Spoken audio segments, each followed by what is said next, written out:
age doesn't matter. It's really the experience that you pack with yourself, right? There's a curse of overachieving. I literally thought what the movies showed us, because I was in Bahrain, going to the US. Timing also plays a good part. I didn't have someone that has done that before.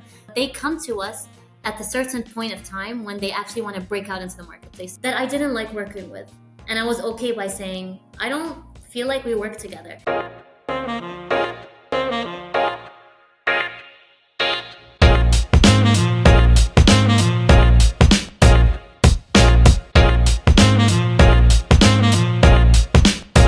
Hello, everyone. Welcome to the Breaking Uneven Podcast.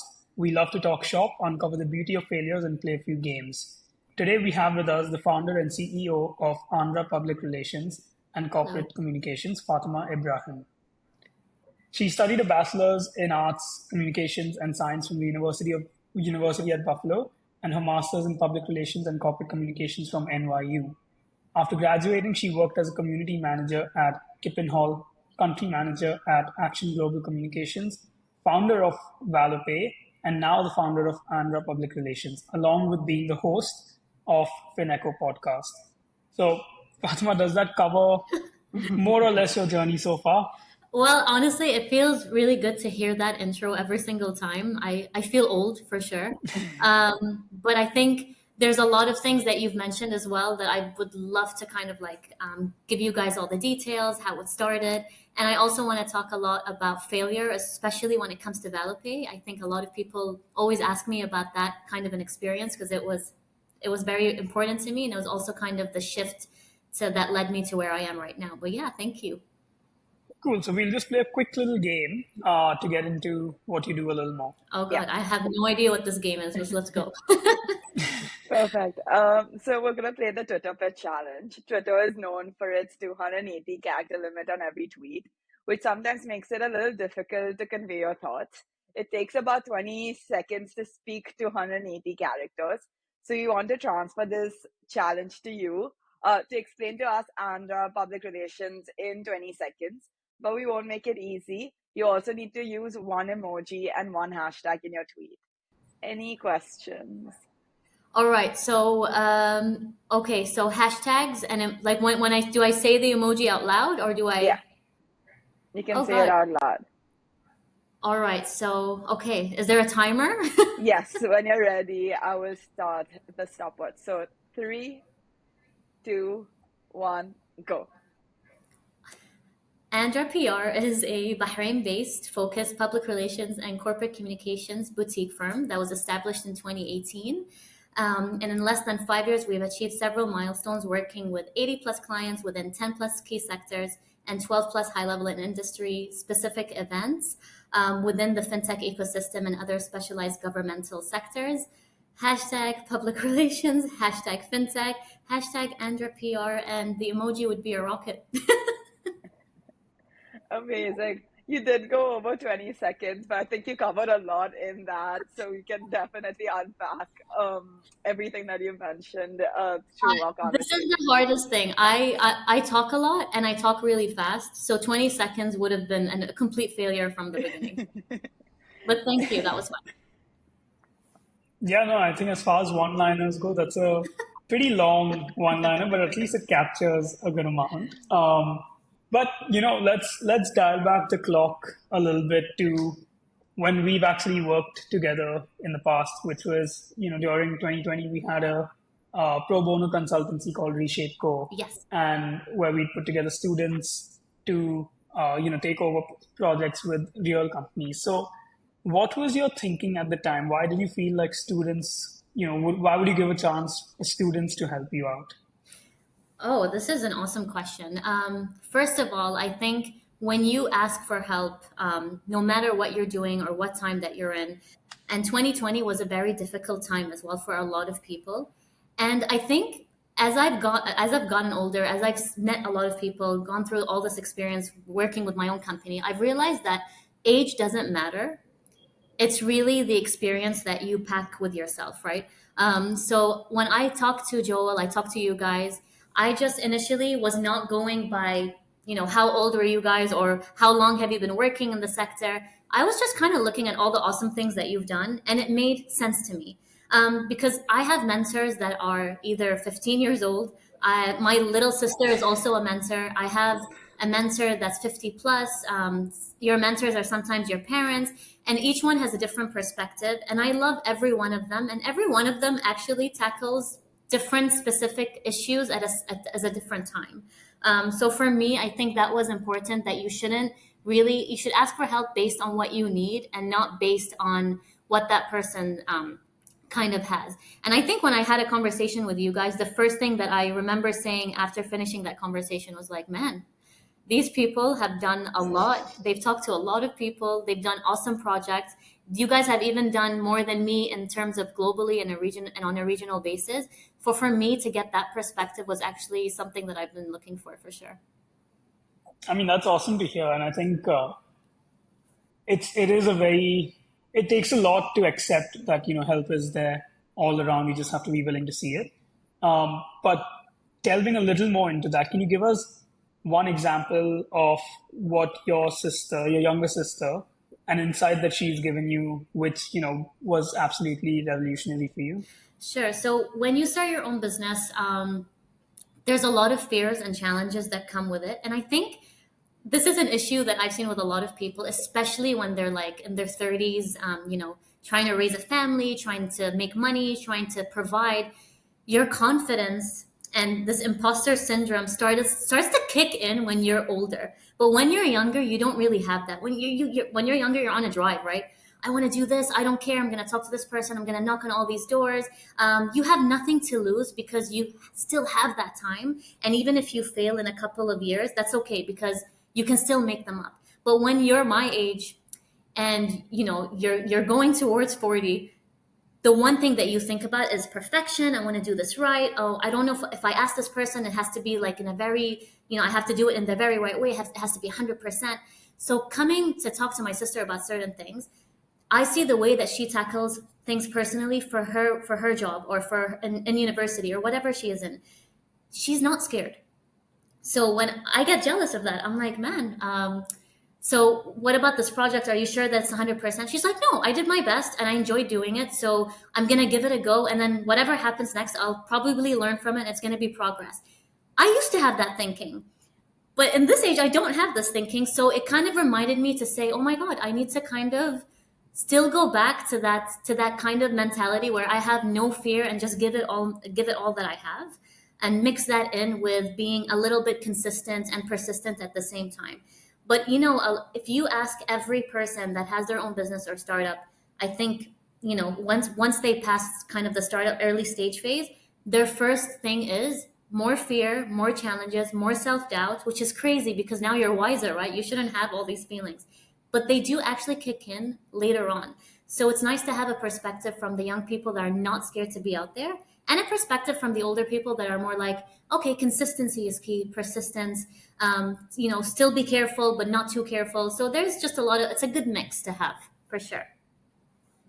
No, for sure. Like I see that perspective. Even we spoke to someone before, and they were saying like how naive young kids can be. I mean, she was talking about her son who was like much younger, like around the age of 10, and like they give so many ideas, and they don't think about like the scale of things or the achievability of things, but they like if it makes sense to them, they would, and sometimes that's refreshing to hear. So that, yeah, you don't doubt yourself too much, or you go beyond like that boundary and try to achieve and push yourself for more. So yeah, I get that in the sense that, okay, like to do something, you need to be able to take that risks, and you can't try and be like perfect in every moment. Exactly, because there's a curse of overachieving. People take overachieving, and I think the way the persona that's related to overachieving now is very scary. Before, overachieving was enjoying what you were doing, taking the risk, going for it, and also having a sort of process around it. But overachieving now in this world with all this information, with all these like goals that you have to hit, and then you're on LinkedIn, you're on Instagram, you're seeing people's successes by the minute. That kicks in a lot of fear, right? I'm not doing enough. I shouldn't say this idea. It's stupid. It's been used so many times. I'm not going to go by this. I feel like the sector is going to change any minute. These people are going to judge me online because online everything happens too quickly. But when you talk to young people, they don't care. They're like, well, I like this idea and I'm going to try it anyways. I'm not losing anything by putting it out there. If it sucks, I'll turn it around or do something else. So to see that kind of no fear, hashtag no fear, I was like, I need to get that back. I need to get back the courage that I had when I didn't really think too much about the consequences. I just thought about that this is something that I wanted to do. No, for sure. And I think you mentioned something really interesting, that was like social media plays such a big role in all of this, because LinkedIn, Instagram, you feel like everything's happening quick and you don't know the backstory to it, because a lot of people just put their wins and it seems like they're quick wins, even though there's like a lot of things that have been put behind, a lot of efforts and like time. So yeah, and that I guess has cultivated a lot of people's imposter syndrome, because you're like, oh, if this person can do it much quicker, then like why can't I? Or like this person's doing it this way, so like mine's not gonna work out that way. But like yeah, so I get that, like it keeps playing your mind. So it's like important to remind yourself, being like, okay, this is just what people are showing online versus like what is actually happening. But dialing back to like your initial days, I feel like you've been so concentrated into like the public relations space, whether that was like your education, your job, and now your startup. So like what drew you to it? Sure. People always ask me this question. Actually, they don't ask me. They say the statement, and I always kind of like turn them down. This is what they usually say. Well, you had it all planned out. You studied PR, then you did PR. Now you have your own PR company. This is such a success story. I wish I could have done that. And I have students kind of talking to me from different programs, and I mentor a couple of people throughout the month as well. And I tell them I honestly didn't have a plan. There are two things the way that this works. One, I was so confused in college. I didn't know what I wanted to do. I just knew two things. One, I liked talking to people initially. And two, I was pretty good at writing. So I thought, okay, these are two skills that I want to take with me. I just don't know which major that I want to do. I didn't like math. I didn't like numbers. And I just knew that this is the bucket that I kind of fall into. So I took my time and said, okay, well, the only major that made sense to me was public relations or marketing. Now, I didn't know what that entailed. I literally thought what the movies showed us, because I was in Bahrain going to the US. I saw red carpets. PR is this person that wears this like nice black dress, stands in front of the crowd, does all these speeches. This was the persona that was fed to me for all these years. But when I went there, I realized, no, this is a lot of psychological processes involved. You have to understand people. You have to understand what they want, what they need. You have to understand how to craft and weave certain messages, educating them. It's a lot of responsibility on the PR's person's shoulder, right? Because you are communicating these messages. So then I came to Bahrain and I was like, FinTech at the time was just starting in Bahrain. It was, I would say, 2015. We were just kind of setting the blueprint for what the FinTech ecosystem it was going to be like in the kingdom. And I was like, man, I really do like this industry. It's not math. It's not finance, really. It's about a solution. It's about different products. The sectors were kind of evolving then. So I liked both. And I think timing also plays a good part. At that time, I was like, okay, I have my PR degree. I'm interested in the industry. Why not do both? Why not like mix both? And at that time, there were no PR agencies that catered to fintech startups, financial institutions. It's a different world, right? It's a different way of writing content. It's a different way of outreach. So I thought, okay, Fatma, this is my nickname. This is the gap. I'm going to tackle it. And I'm going to do this. So Andra PR became, I think, one of the first fintech-focused PR agencies. And I'm not saying that it was easy at all. It was really hard because I didn't have someone that has done that before. So when you go to a fintech startup and say, hey, I'm a fintech-focused PR, I'm not particularly saying that I'm an expert in all things fintech. No one is an expert in these industries. They're always changing. They're dynamic, right?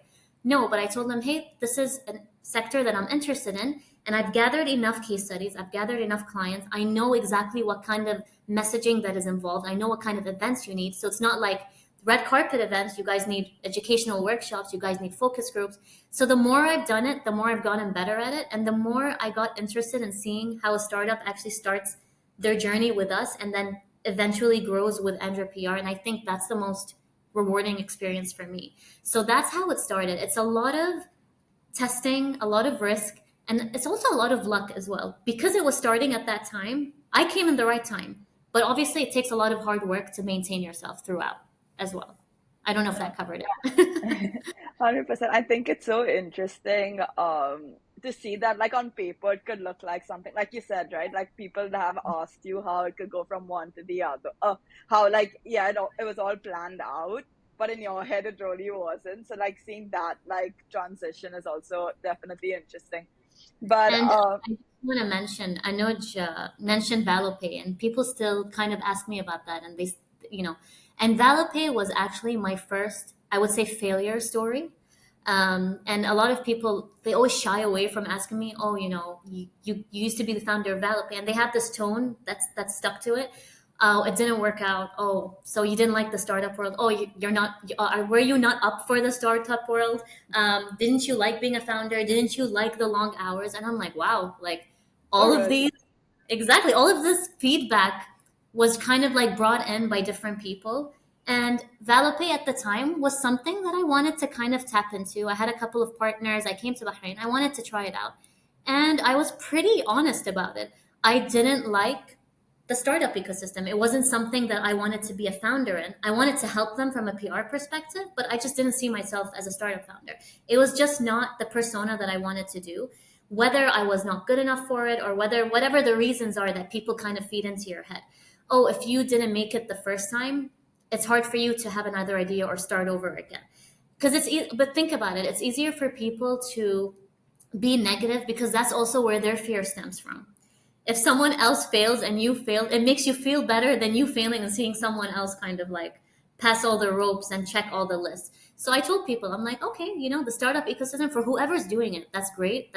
I love that you guys are taking the risks every day. You don't know what's going to happen. You're pitching all your ideas to different people. But it was just not the thing that I liked. I wanted to go back to PR. So instead of being within the fintech ecosystem, now I get to help startups within the ecosystem from the outside doing what I love. So I made a choice. It's not a failure. You just make choices, and some choices work out for you, some choices don't. Funnily enough, that is an entrepreneurial look at it because, um, you know, for example, my father has this saying: if you start 10 companies, you'll have one success story. Like his point was that entrepreneurs are ideas people, and like not every idea needs to work, but your ability to believe in yourself and keep continuously believe in your ideas is what needs to survive. And 100. I think that's what's kind of, whether it's Andra PR or Valopay or whatever it might be, I think it's just your belief in yourself. And it ties back to what we were talking about earlier is, you know, you have an idea.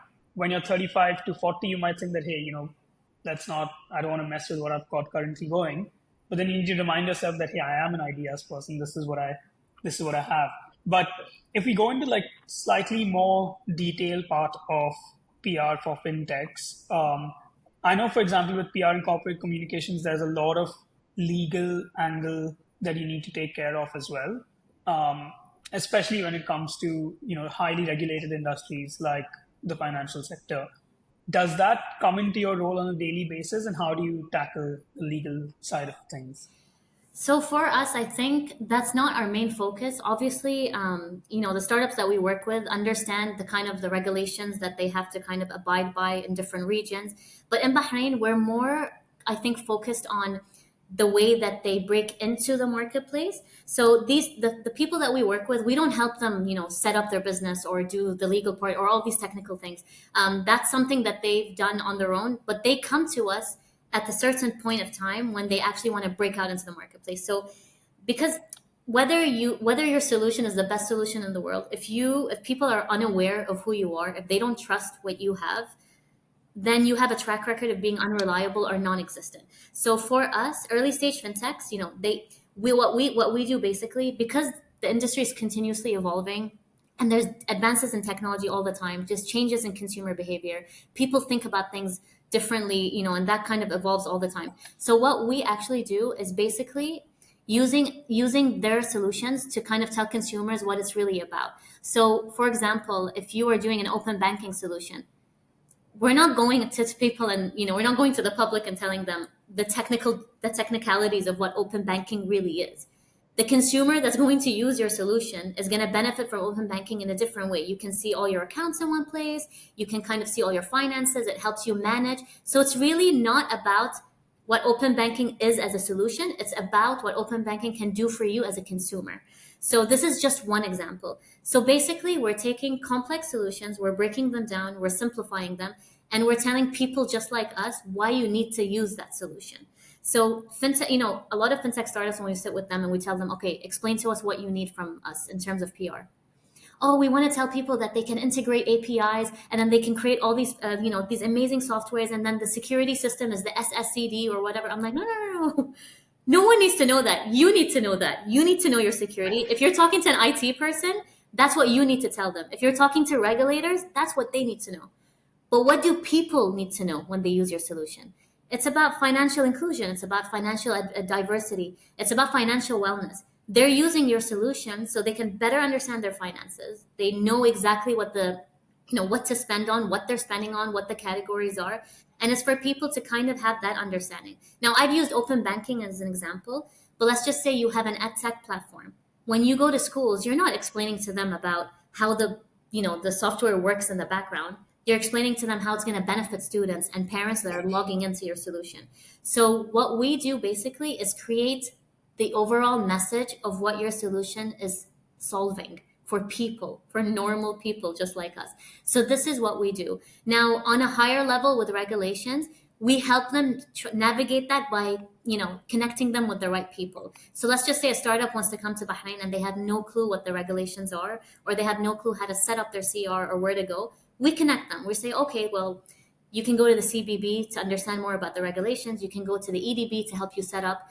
But after you've set up all of that, you can come back to us to reach out to your consumers. So we allow them to basically explain to people why their solution is going to help change a couple of lives here. So I want to take one of the examples that you gave and kind of go into it a little deeper. So let's say you do have an edtech platform that's approaching you, Sure. and they have their product ready, and now you want to connect them or take them to market to the schools. And let's assume you've not worked with an edtech platform before. Sure. How do you start your outreach? How do you actually reach out to the schools yourself in order to bring them to the schools? All right. So because, you're working with different, like I said, you could be either working with edtech, open banking, digital payments, buy now, pay later solutions. We're not experts. I can't say that I'm a buy now, pay later expert or I'm an expert in edtech. But when someone comes to you, so for example, I'll give you the process from A to Z. Let's just say this edtech platform comes to us and explains to us about their process. The first thing that we do is do a deep dive. So we sit with the team, we ask them all these questions. What are you trying to solve? What is your solution like? Give us a demo. Can we use it and test it out? Let's pretend like we're schools using your edtech platforms and see what is the user experience from A to Z. So if I'm a student and I log into your platform, I can see all my classes. I can see all the timings. I can see all my extracurricular activities. I can see that I haven't done physical activities. So whatever their solution is, we have to try it out to actually know how it works. It's not like, oh, okay, well, this is it. Copy paste a couple of paragraphs. Give me your profile, your pitch deck. I'm going to send an email and just shoot it out to the universities. Because when you sit with the universities and you're also acting like a team member from this edtech platform. I'm not just talking on their behalf. I'm representing them. So now I'm a team member. So when I sit with a new university and they ask me about this platform, I have to pretend like I've worked on this platform. Well, yeah, so this is how students can benefit. This is how you guys can benefit. We'd love to come in and show you a demo. And we'd also love to connect you with the team that we're working with so they can give you a better idea of how it goes. Because startups sometimes are so bad in representing themselves. We are so good at helping represent people, right? So it's a win-win relationship. So we walk through the path together, and then when we actually do the outreach, we make sure that we answer all the questions that we need to answer. So when we go to the to any person that it's like a public entity or a school or a student, whatever it is, we all have the same messaging. We have a collective vision to sell the message to these people. So this is really kind of the process of what it's like. We do a deep dive. We act like we're team members of the same company. We do the demo. We use the solution ourselves. So once we've understood it and we've understand the pain points and the challenges as well, that's only when we can actually push them out into the market. You have to do your own research, right? Like you guys, when you have this podcast and you're talking to someone from a different sector, you would have to research on the sector, right? Not necessarily to be experts in the sector, but to relate. to ask the right questions, to ask them how they got there, but you also have to have some kind of a background. I think it's the same with all sectors. No matter what you're doing, you always have to research what we're doing. No, fair enough. And has it ever been like where you've done like the research and things like that, but then it doesn't fit right, and you're like, okay, actually, we don't think we can like work with you? Has that Yeah. ever happened? Yeah. Oh, for sure. There were so many technical, I won't mention who, but for example, I think open banking was the hardest one. We had to do a lot of content around that. And I think actually, let's not use open banking. Let's use crowdfunding. Crowdfunding in the Middle East is still evolving. And we don't have a lot of case studies, especially in Bahrain, not yet. So it was hard for me to pitch crowdfunding as a whole and understand the mechanism of it and introduce it to the public, because not only does the public have a difficulty going to a bank for a loan, and now they're going to have to go online and fund different startups. There's just a lot of complicated details involved. So I felt like that was one thing I said no to and waited until the ecosystem kind of developed further and said, okay, once we have the regulation a little bit in place, once we have more case studies, I'd be more comfortable to help you out.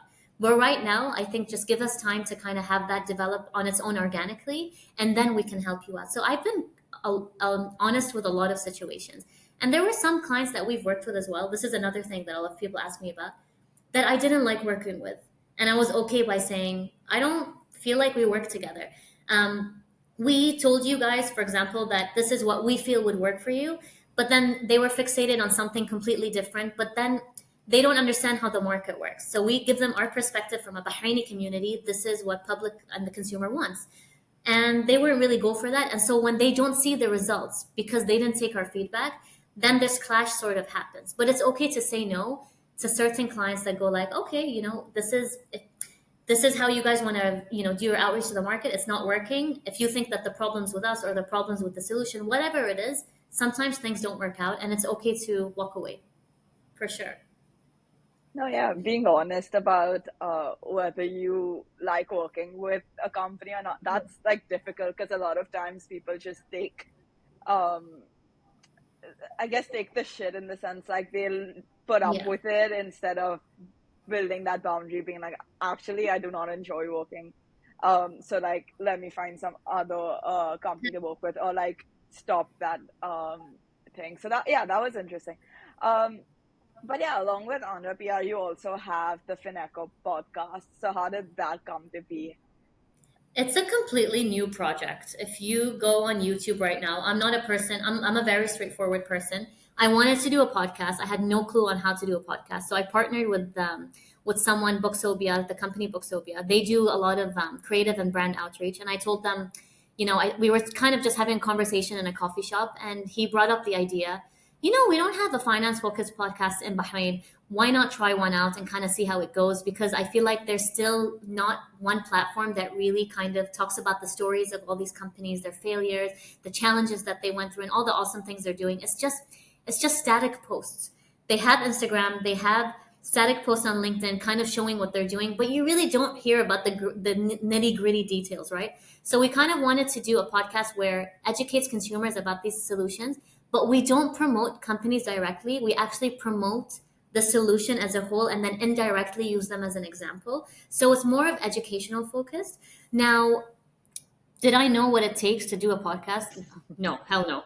I had no idea. All I knew that I had to sit and talk and ask the right questions. But the logistics behind it was a bit fun and new to me. So we did it on Instagram. It's on Spotify, and I think we've gone in about 1,500 plus viewers in the first couple of months, which is not bad. The numbers right now, I wouldn't say super great, but they're going, and I think progress is key. And we just launched our YouTube channel, and I think people like seeing people on video more than just listening to a podcast without that personal facial Yeah. interaction. So the first video did very well. We're launching the second one in the first week of October. So I'm really excited about that. So I hope it goes out. We've had a lot of positive feedback. But did I think that I wanted to do a podcast eventually? Was that in the plan? No, it was completely random, based on a coffee conversation. And I'm enjoying it, to be honest. I think it's fun to do a podcast. Yeah, you get to talk to people and you get to learn a lot of things. And our guests are very dynamic. We've had CEOs of fintech startups. We've had coding institutes. We had heads of fintech ventures, and we have a lot of cool people in the works as well for the end of the year. That's really cool. I'm one of those people that needs a video to like watch a podcast. I can't just listen. Even if it's like on in the background where I'm not like looking at the video continuously, I still like the video so that I can like once in a while see like what the vibe is. It's more Because personal, yeah. yeah, it's more personal. I think a lot of times there's a lot of like expression or like there's a lot of like gestures to it which make up the entire conversation versus just just audio. And I think, I mean, a remote is not ideal, but like it still is a little better than like doing it just audio. So I guess that was our initial thought to have a video podcast, even though like it was with people around the world and even both of us weren't in the same city. So that was, Exactly. I guess, Because I feel like when it's not without a video, it doesn't, you have to catch people's attention by the caption and the content and what the podcast is focused on. But if it's on video, I realize that people are kind of looking at the personality of a person from his body movements, the way he makes jokes, the way he moves. All these things play a factor into the way that you do a podcast. And it's also more personal. People like watching people. It's a human psychology. Yeah, I guess that's the reason YouTube is what YouTube is. Exactly. But yeah, moving on to our next game, we're gonna play two lies and one truth. The idea is that you give us 3 statements from your entire journey so far. It can be a challenge or an accomplishment. One of them will be true, and the other 2 are gonna be false statements. And then Anuj and I have to guess the correct one. Okay, 1, I have a technology background. 2, I'm an introvert. 3, oh God.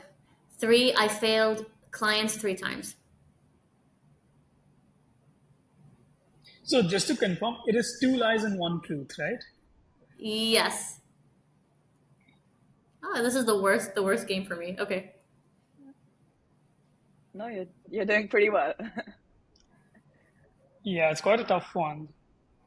Because, I mean, it is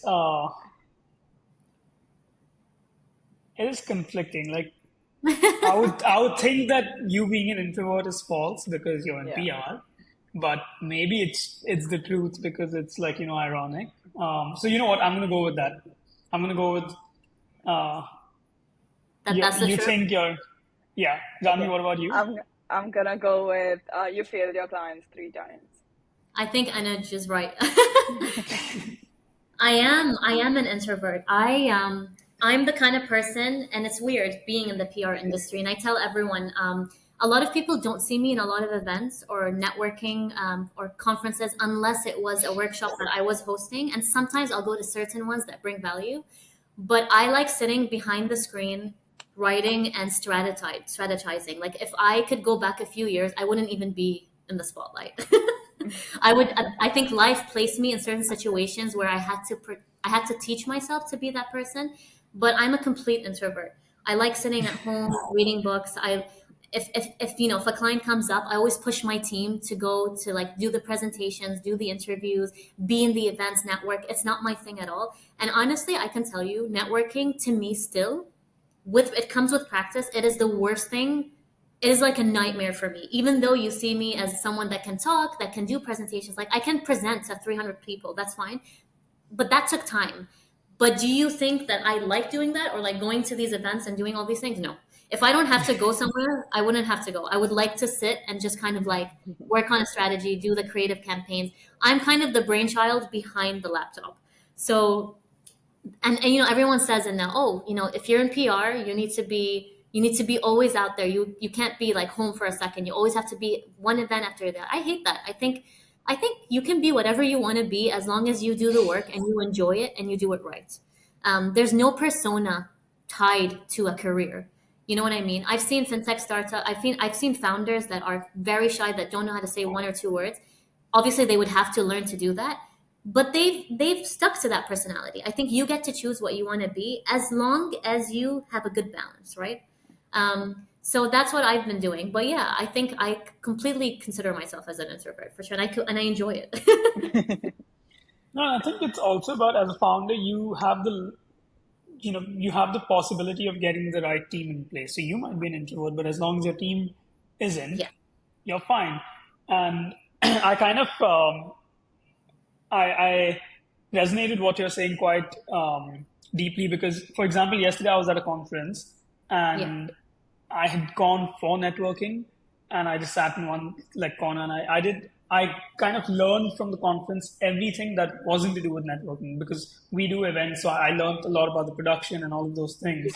And I was just not in the mood to sit and explain to people what I do and all of that. And I was just getting a little hung up in my head. And then I saw the MD of Meta India there. Hmm. And for me, then at that point is when I like flipped because as soon as she got off stage and left through like a backdoor entrance, I like ran out of the entire event, like trying to chase her down and see if I could get like 2 minutes of time with her.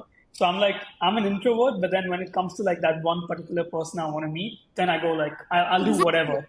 When it makes sense, you will move when it makes sense. Like if you feel like you need, if it's your company and I want to talk about all the awesome things that I'm doing, it comes naturally. That you just go there and it kind of like spills out of you without knowing. But honestly, a lot of people say this. They're like, oh, when you walk into an event, you see all these people networking and they're all in their like groups and everyone's talking. They're so good at it. But this is the hardest thing for a lot of people that I've seen. And I Yeah. see someone new with a new startup or a new idea, and they walk into a conference and trying to talk to people. They stand in one corner, they're holding their phones. They're a bit nervous. They don't know how to start the conversations. I think that for you can't get that 100% unless you know a lot of people there and they break the ice for you. So that's Yeah. something that I still struggle with, but I've gotten better at. So it's okay for me to kind of like admit that. You know what I mean? Like if you tell me to go to a PR conference, maybe that's a bit easier because I'm in the industry. But if you tell me to go to, for example, a fintech conference, it's a bit hard because I'm talking to people that are so technical, they're so different. CEOs give me that vibe where if I'm going to say something for the first 5 minutes, it has to be the best perfect 5 minute speech that they're ever going to hear. So there's a lot of like psychology behind it. But yeah, I think with practice and knowing about that person before you go to them works. So what I actually do, which is so funny, but I'm not even shy to say this, if I'm going to go to network at an event and I need to do this for my business and I choose 5 people that I want to talk to, I will literally be CIA mode on these 5 people. Not because I'm going to, yeah, because I'm going to go and I have to relate to them at some point. I need to know what they do, what they like, and it could even be personal things. Like if I see that they like doing, I don't know, like for example, they like doing barbecues. Maybe that's the thing that I'm going to use to break the ice and then move on to the heavier things. So I tell my team that, like, if you're going to go, don't be shy. Like, dig deep, know what they like, and break the ice in a way that it's not too heavy in the beginning, and then dig deep into what you really want to say.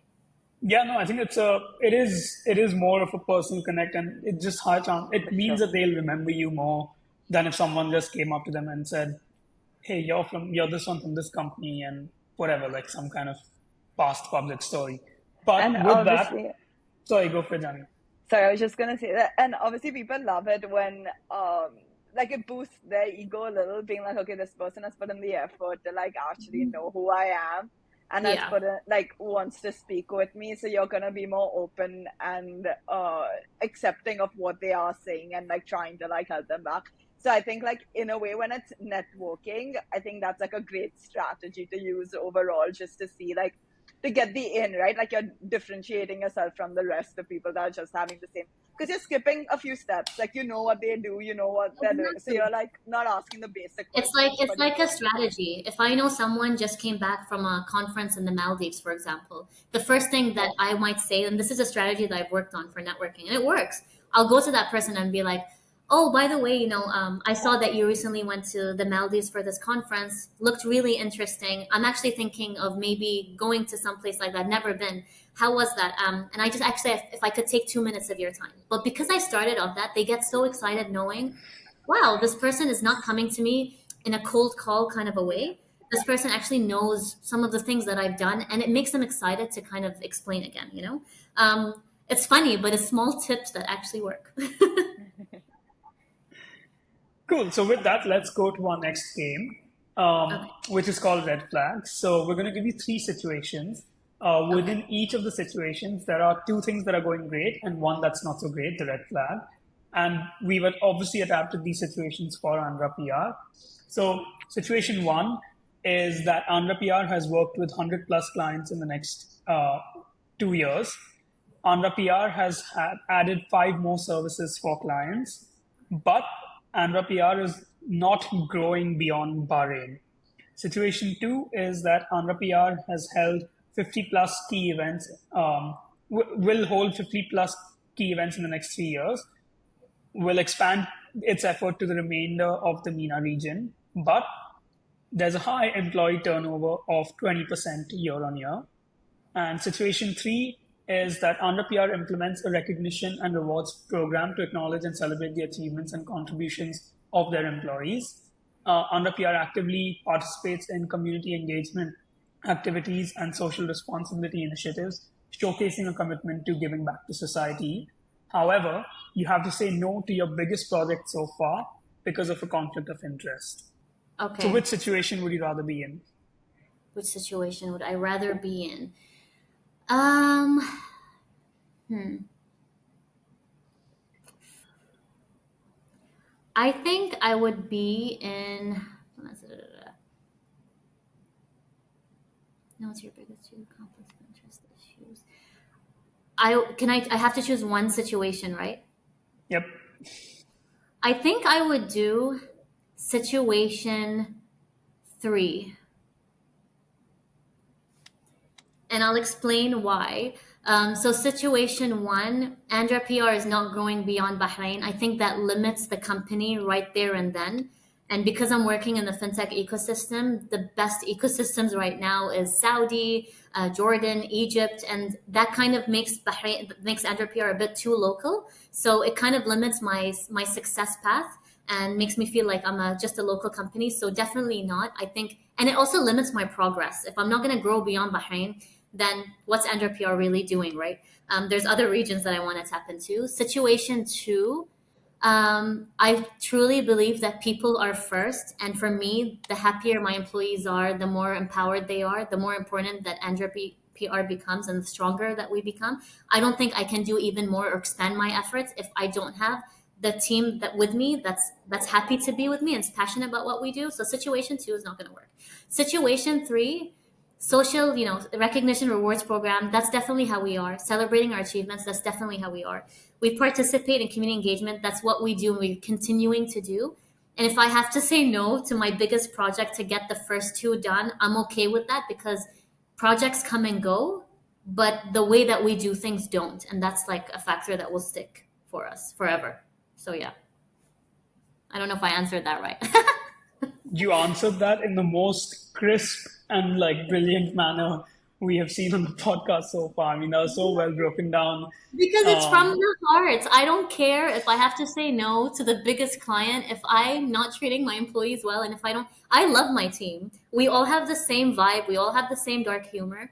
And I tell them, like, if there's big events, I let them moderate, I let them go out into interviews because to me, I want you to be successful as the business itself. It's not A and B, it's together. So Yeah. I'm not gonna grow. And and sometimes I've told clients, we had clients come to us and say, we want to do this for the next 2 years, blah blah. We're gonna pay this much, blah blah blah. But if I feel like we're mentally tired as a team and we're not enjoying what we're doing because we cannot keep up, I will say no. Because money comes and goes, clients come and go. But having the right people with you and the right kind of sentiment for your business is so hard to build. And if you lose that, you lose everything altogether. So to me, I think I value that more. I want to enjoy my business and I want to enjoy working with the people that I'm with. So that's really my two main goals. Yeah, no, and I think that yeah, like teams are so important, right? Like you're building them and you want to keep the people that have helped you build it so far around you as well and in a healthy manner, not like burning them out either. And as Exactly. you said, like clients and projects come and go. So just because this is the biggest project right now doesn't equate that it's going to be the biggest project ever. Like there can be many more bigger projects coming your way. But whereas like the points of treating your employees right and having that community is like to the core of your business. Yeah, it's interesting. And like Anand said, like it was very methodological and I'm like glad. very consistent. Like yeah, that was different compared to what we had before. But moving on to our final segment, that's the rapid fire. So we'll ask you questions and then you have to give us quick and rapid answers and short answers. Lord, Um, this is a tough podcast. I'm glad that I'm keeping up. Okay, go. how many all-nighters did you pull in your first year of Andra PR? 10. I remember 10, and I have that in my head actually. 10 all-nighters for sure. I remember 10 big projects that killed me. Oh God. What is the scrappiest thing that you've done to build your business? I didn't do a website in the beginning. I didn't even do business cards. I just went to clients before and I told them, "Give me time. I'm working on my brand. I want to do the work first." Oh Yeah. wow. Did you ever question whether it was worth it? Yes, the first 3 months, I think I cried once a month because I left a good paying job and I had to start my own business. And I didn't know what I was going to do at this point because I was 30. So I was like, okay, I doubted it until I got maybe my first three clients and I decided this is worth it. Yeah. Emotion when you first fired someone? I never fired someone, but emotion when I first had to say goodbye to someone because they had to read that. This happened recently. They had to go for their masters. I was really sad, but I was very happy for them at the same time. Interesting. The weirdest place you've worked from? Weirdest place? I would say Thailand while I was at a party. Oh wow. It was time difference, and I really wanted to be both places at the same time. And I was on my vacation, but an emergency happened. So I had a DJ behind me, and I also had my laptop in front of me. But I did well. No way. Okay. Emotion when you got your first client. Absolute happiness. That's when it's finally kicked in. Okay, maybe you did something right, Fatma. Maybe this is working. I felt like I was over the moon. It doesn't matter how small it was. It was my first stepping stone. Yeah. Okay. What was your reaction when Valopay so-called failed? I doubted myself, I think the first 2 weeks, and then it went to acceptance, and the third week went to, man, I am proud that I told myself that I couldn't do something for the first time. I stood up in another way. I stood up for myself by saying this is not what I want. Like, So I'm proud. Yeah. what was an oh shit moment, either good or bad? When I sent a very high level PR to in the wrong time and messed up a whole PR launch because I was overthinking the deadlines. So I completely did that. But I mean, it was a good challenge for me. I learned from it a lot. How to say sorry and how to like navigate from that. Fair enough. Your biggest fear?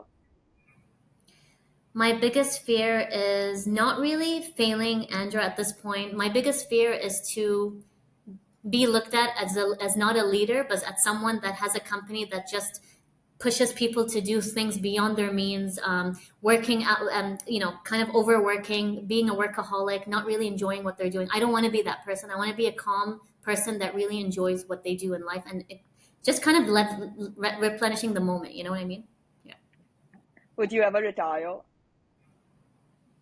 I have no idea, and I really don't care. I think I'll just see what life brings me at this point. I don't think about retirement. I don't think about the next 6 years. I think about the next couple of months and what I want to do, and I just let fate kind of play its part there. Yeah. Okay. Which hobby of yours did your work kill? A hobby. So you're asking me about my hobby, right? Me and my husband are collectors.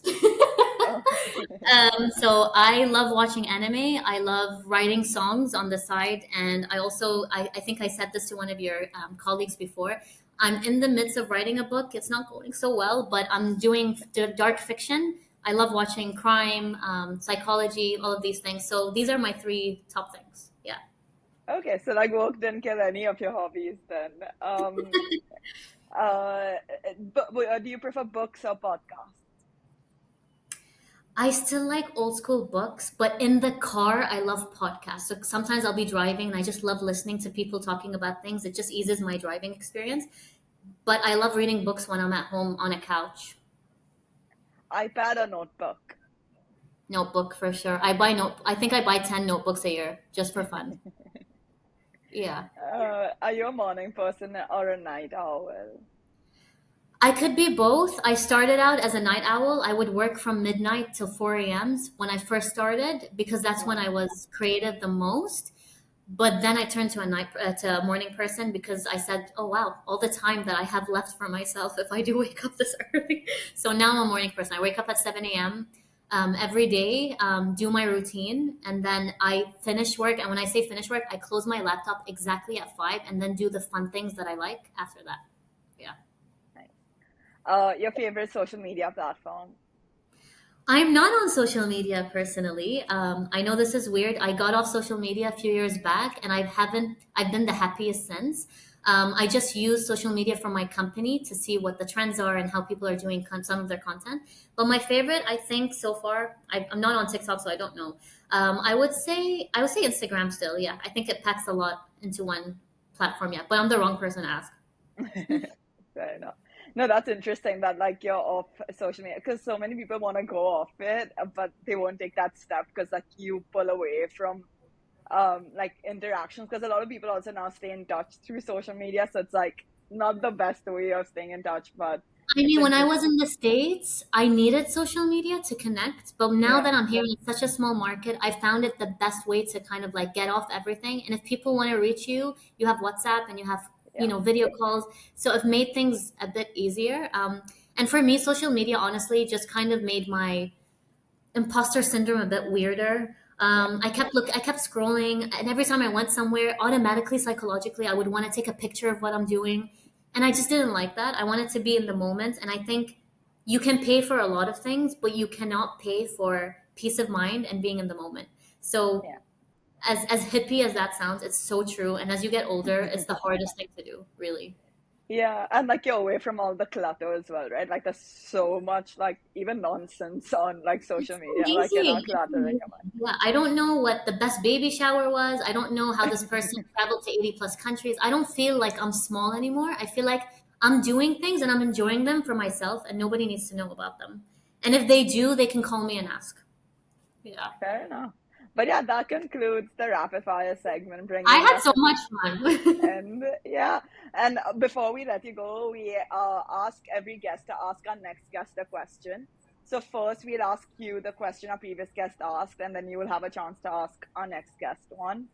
So your question is, how do you reward an employee or a colleague that constantly constantly treats your company as their own, and constantly goes that extra mile for your company every now and then, uh, treating it like their own company? How do you reward them? Like what how do you approach, like, gratifying them for their thoughts and efforts? God, we reward them in so many ways. Besides, okay, this is two things that I do. One is a bit unique, I think. I think once every 2 months, I take out my team to a very unique experience that challenges all of our comfort zones. So if I know that they don't like singing or being on stage, I take them to karaoke, and they come out of it feeling completely different. I did improv for the first time with my colleague, which is so hard to do, by the way. yeah, But that made us closer as a team. So, kind of bonding exercises that takes all of us out of our shell is so rewarding. And two, if they do something, I constantly compliment them. And if there's any opportunity that makes them get out there and put their face out into the market, I push them. I'm like, oh, hey, they need a moderator for this event. I trust you, go. Oh, we're doing this workshop and we need to kind of deliver it. I'm not the CEO. I shouldn't deliver everything myself. You do it this time. So I put them in the fire as well. They get scared in the beginning and they think shit, like they might hate me for this, but at the same time, I see how they do it and they're so proud of themselves at the end, and that's rewarding. Honestly, it's just good to see that. Yeah. no, for sure.